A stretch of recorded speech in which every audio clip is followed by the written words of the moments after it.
Okay, so the third question is, what is like to be a feminist in your country?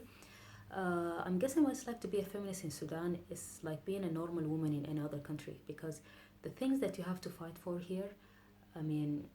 they're, they're the most ridiculous, insignificant things that you have to fight for on a daily basis are things that are given to girls at the age of 15, maybe in other countries. Something that your energy uh, and your effort is not really going to something that is so basic, like even the way that you dress every single day, which is something that is very personal, that you have to rethink about it,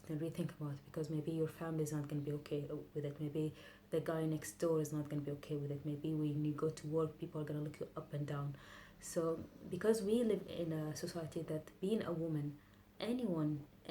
has a say in who you are, what you do, how you do it, what you wear, and those are all things that I can imagine that in other countries that you don't really have to go through, or other countries that are not really so kind of conservative. Um, Being a feminist here is,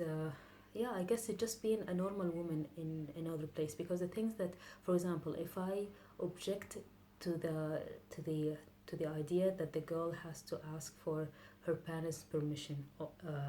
even if she's 40, but the fact that she's not married, it means that she has to still ask for her parents' kind of permission to go out with her friends, to travel, to do whatever. If I speak against that, or I speak against the fact that the man should not be so dominant in the relationship, or should not be dominant in the life, or whatever he says goes, and all of that,